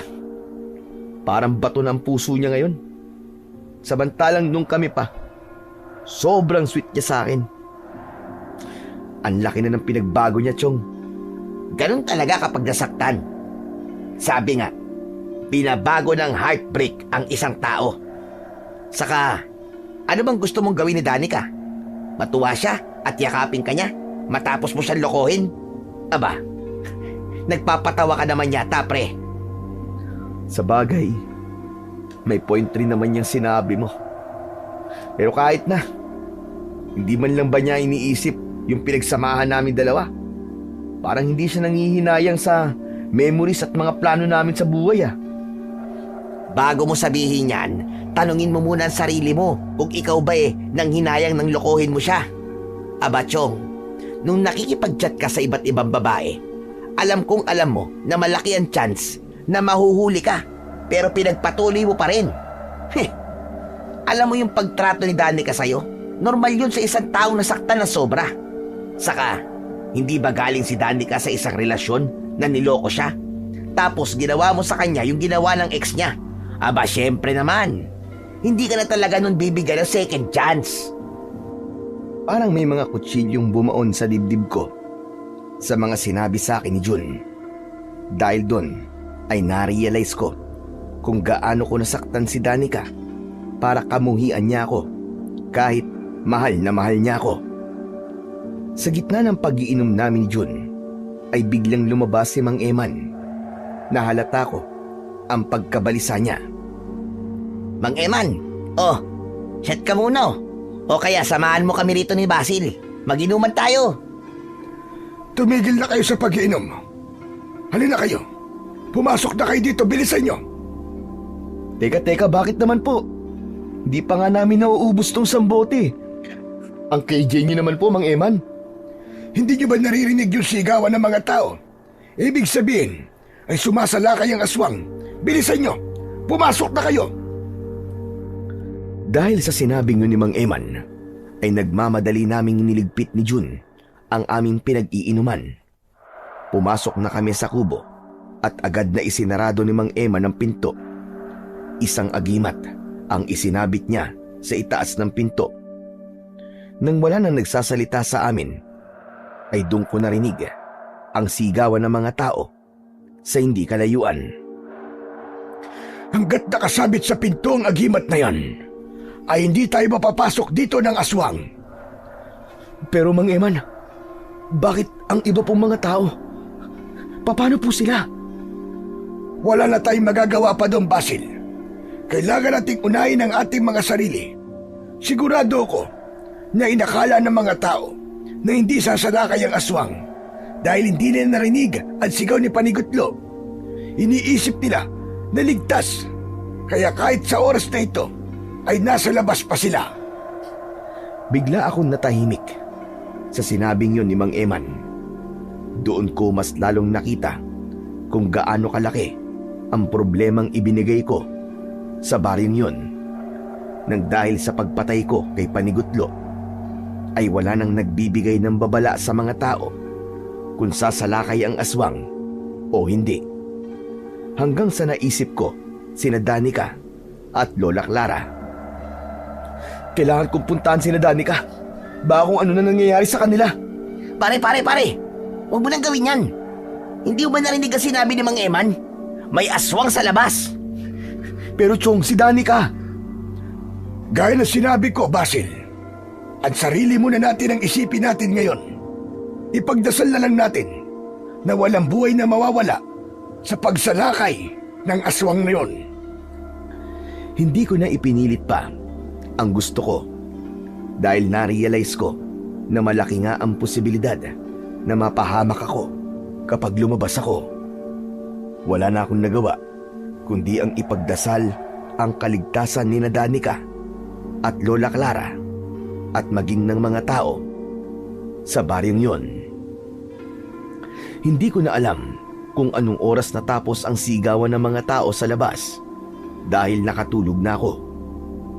Kinabukasan ng umaga, ang unang pumasok sa isip ko ay ang puntahan sina Danica upang masiguro ko na ligtas sila. Paglabas ko ng bahay ni Mang Eman ay sinundan ako ni Jun at nang sabihin ko kung saan ako pupunta ay sinabi niyang gusto niyang sumama.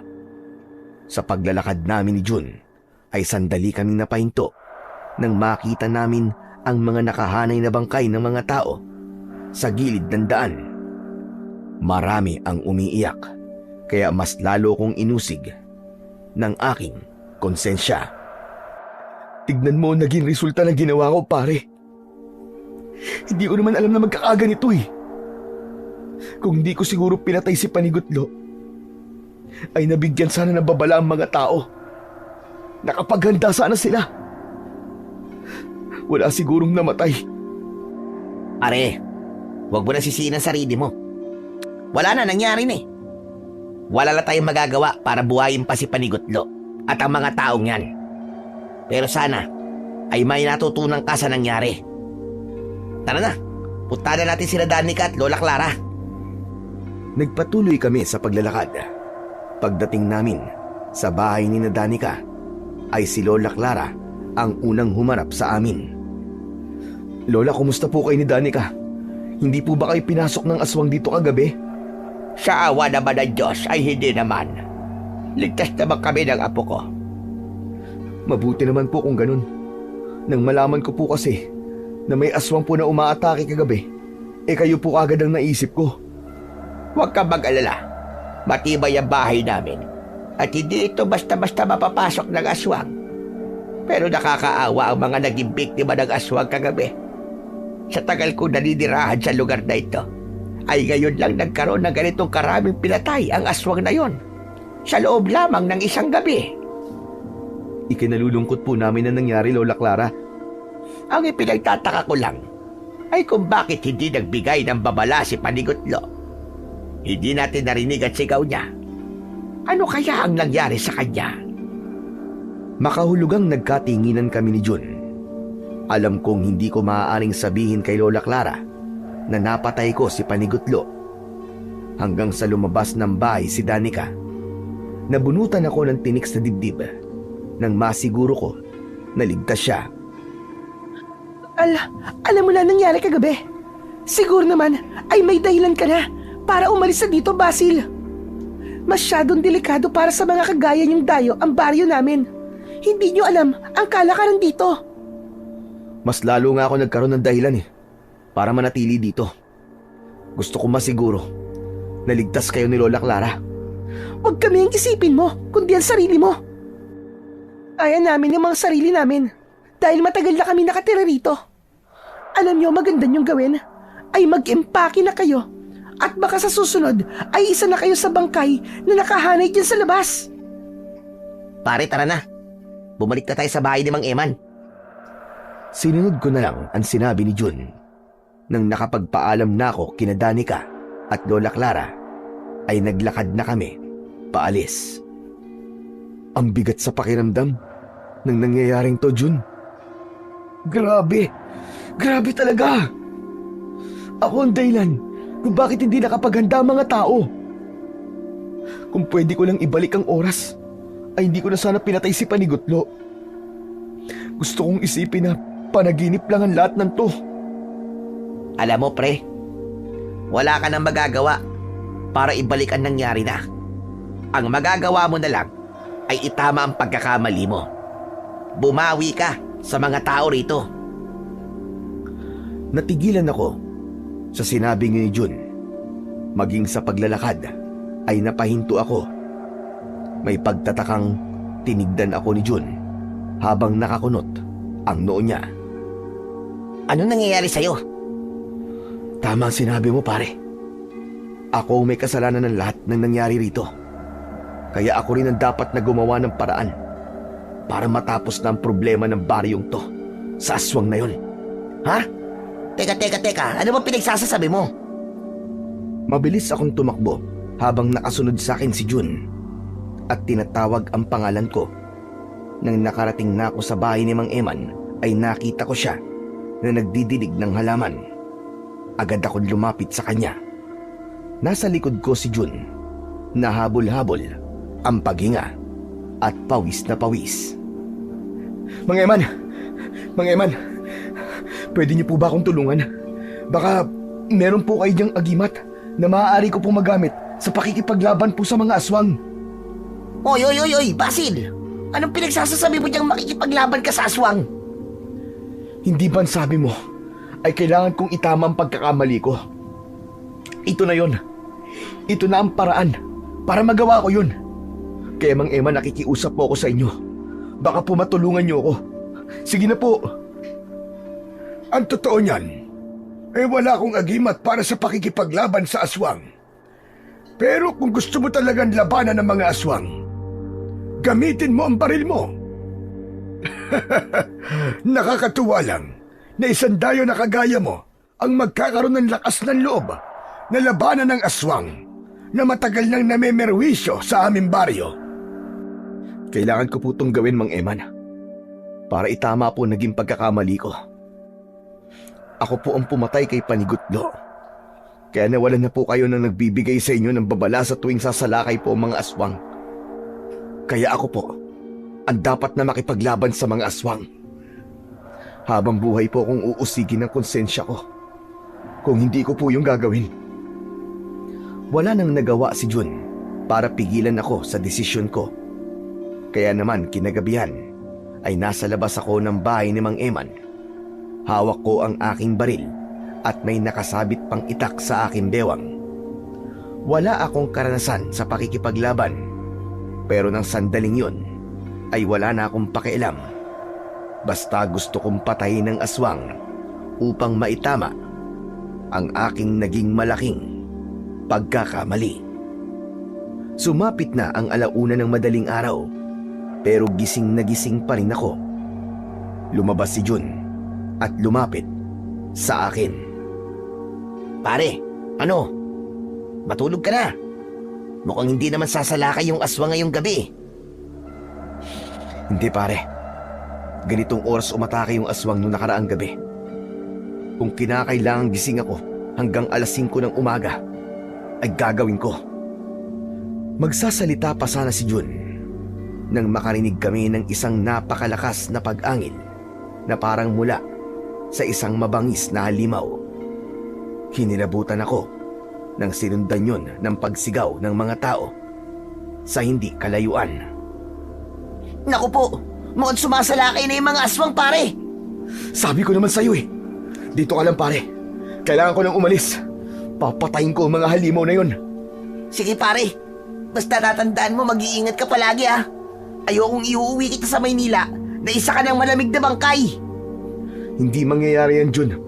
Sige na, kailangan ko na magbadali bago pa may mapatay na naman ang mga aswang na yun. Pagkatapos kong sabihin yon, ay nagmamadali akong tumakbo sa pinanggalingan ng mga sigawan. Hindi nagtagal ay nakita ko ang isang nilalang na noon ko lang nakita sa buong buhay ko.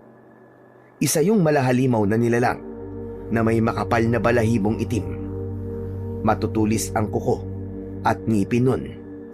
Meron yung mapupulang mga mata na parabang umiilaw sa dilim. Alam kong yun na ang aswang. Malalaki ang hakbang ng aswang papunta sa isang bahay. Bago pa siya tuluyang makapasok doon, ay itinutok ko na sa kanya ang shotgun at binaril ko siya. Napalingon ng aswang papunta sa akin nang tinamaan siya ng bala ko sa balikat niya. Binalot ako ng matinding takot nang mabilis siyang tumakbo papalapit sa akin. Ngunit ganun pa man, nilakasan ko ang aking loob at muli ko siyang binaril ng magkakasunod. Nagawang iwasan ng aswang ang mga bala ng shotgun ko.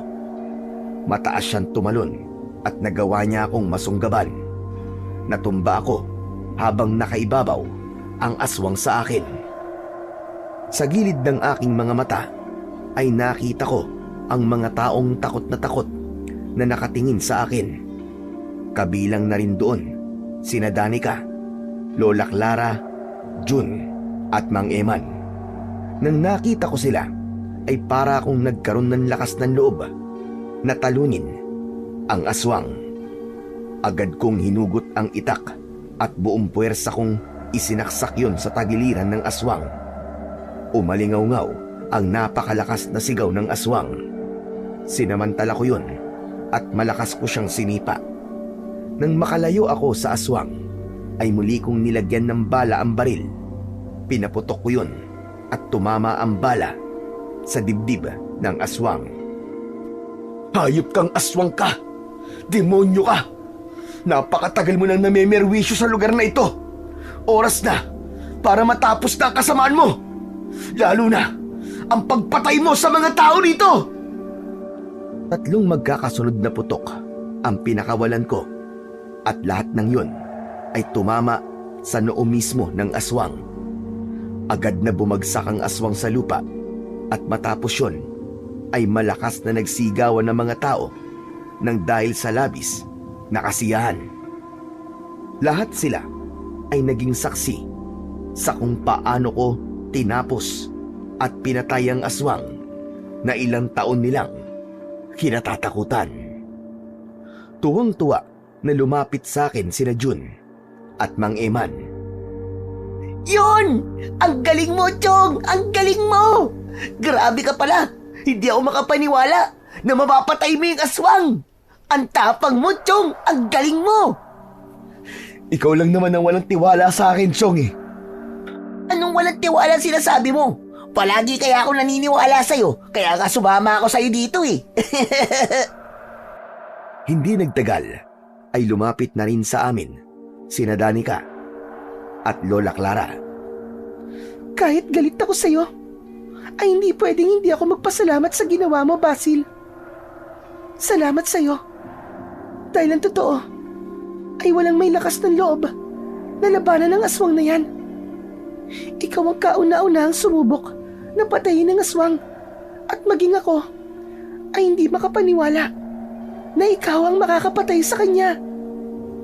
Danica, inisip ko kasi na kailangan ng matapos ang pamimerwisyo ng aswang na yan dito sa lugar nyo.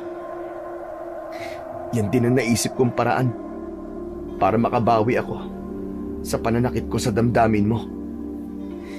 Basil, hindi porke binagawa kang kabayanihan dito sa amin ay makikipagbalikan na ako sa'yo. Pasensya na talaga. Pero hindi ko na kayang makipagrelasyon sa isang lalaking sinira ang tiwala ko sa kanya. Huwag kang mag-alala, Danica. Naiintindihan ko ng lahat. Tama ka naman eh. Hindi na tayo pwedeng magkabalikan. Dahil kung magiging tayo ulit, paniguradong magiging toxic ng relasyon natin. Kasi palagi mo na akong pagdududahan eh. Oo, masakit, pero kailangan kong tanggapin na hanggang dito na lang talaga tayo. Maraming salamat sa lahat, Danica. Hindi kita makakalimutan.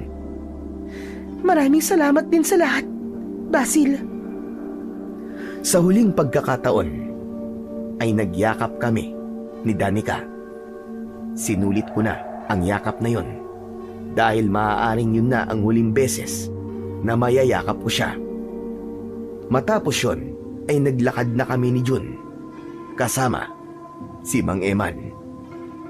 Sandali. Oo nga pala, Basil. Meron akong aaminin sa iyo. Ang totoo niyan ay nanaginip ako noon. Kinausap ako ng Diyos na si Gamhanan. Sinabi niya sa akin na may isang dayo ang darating dito na siyang papatay sa aswang. Nang nakita kita, ay alam kong ikaw ang tinutukoy niya. Pero ani Gamhanan, bago mamatay ang aswang, ay kailangan patayin ng dayo na yon, si Panigutlo, upang mapilitang labanan ng dayo ang aswang. At nangyari nga ang lahat ng sinabi niya. Maraming salamat sa iyo, Basil, sa pagkakaligtas mo sa baryong ito. Teka. Kung ganun, lahat po ng mga nangyari ay nangyari po para mapunta ako sa lugar na to. Pero si Panigutlo, nalulungkot pa rin po ako sa pagkamatay niya. Huwag kang mag-alala, Basil. Dahil buhay si Panigutlo, hindi siya kayang patayin ng baril lang. Sandali lang siyang nagpahinga upang mabuhay ang tapang sa loob mo para labanan at buksain ang aswang na pilit na namemerwisyo sa baryong ito.